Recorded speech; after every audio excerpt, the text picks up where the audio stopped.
Na-post naman to sa Facebook, sa YouTube channel ko, no. The guys, in the caption, talagang lang pang 4 hours and 3 hours yata. Tuwing hapon, maraming mga tao gumagala sa park hanggang dito sa unahan. Yan guys, pagdating mo dito sa unahan, malamig pa ang hangin. Sa gabi, pag umuwi na, yun, buinas talaga sila. Swerte lang hindi basa sa ulan. Yung iba nagtatakbuhan, yung iba na gawa ng basa ka. Pag nabasa ka sa ulan, talagang mabasa ka talaga. Yan guys, and the Filipino sa Ugyon Cadisnon sa port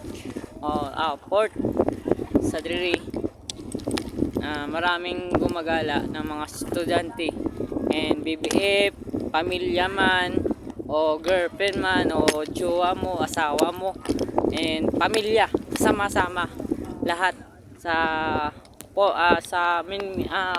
port, Minminsang Port sa Ugyon Cadisnon. Kasi simula pa dito sa una, wala pa dito nakatukod on the cross on the cross Calvary. Yan guys, yan papunta doon, papunta dito. Di isa pa lang to yung port. 2013, 2015, 2016, 2017 at 2018.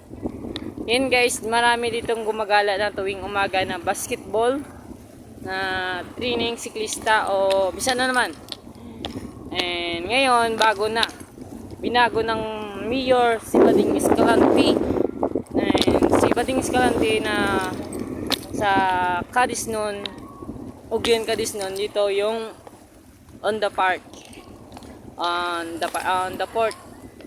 Dati wala pa dito ng fishball, kikiam, and milk tea. Ngayon ginawa nila ng 2015 yata. Bato pa lang siya sa Tubang Port only. Tuwing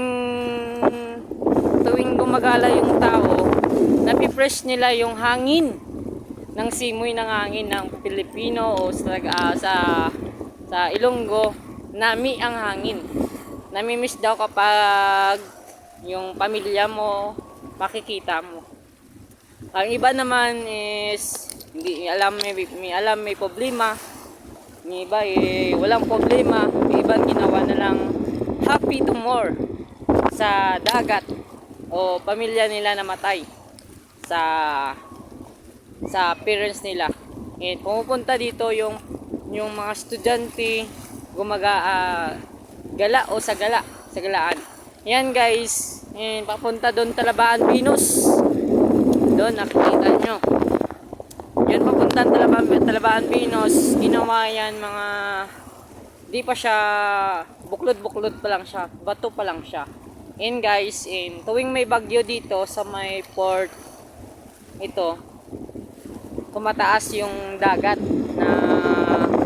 tumataas tong dagat to na kung tawagin bye bye. Yun guys, tumataas to hanggang pit o hindi natin alam hanggang pit. Yolanda 10 years ago, Yolanda mga 13, naglilikas yung tao dito sa Pagyolanda. Yan guys, naglilikas yung tao agad sa natabo sa Pagyolanda. Yan.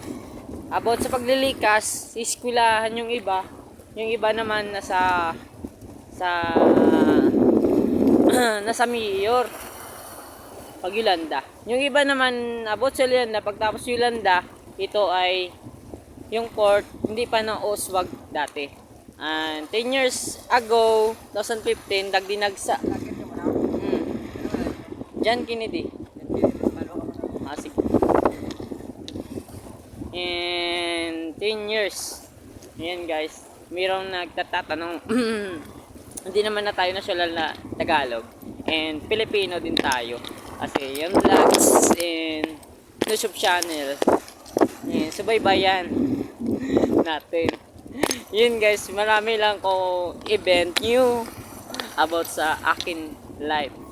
And guys, dito sa may port, and tuwing gumagala sila, and alam nila na namamatay sila ng pagkakas, agad pumupunta dito sa port. Ayan guys, tuwing kalag-kalag event, kalag event, i-video naman natin yan dito sa sa Patsyo. Doon tayo ulit kung may event. Doon sa may kalag-kalag event naman tayo, iba naman nilang hinahanda. Pilit na rice, pilit na rice niya, hindi natin na pilit na kanon sa tawagin sa Ilonggo. Sa Ilonggo, pilit na kanon. Yan guys, and tuwing may kalag-kalag, dito, linong-linong yung port. Walang tao, andun lahat sa Namatsyan, sa Kabaong, sa pamilya nila. Tuwing kalag-kalag. Pag dinagsa event naman sa Ogyon, Kadisnon, yun, marami ditong gumagala papuntang Bacolod, Iloilo, Sagay, Escalante, at Kadisigi. Yan guys, hindi natin alam kung event pa nila ngayon, and subaybayan natin. Okay, ito ang mga camera.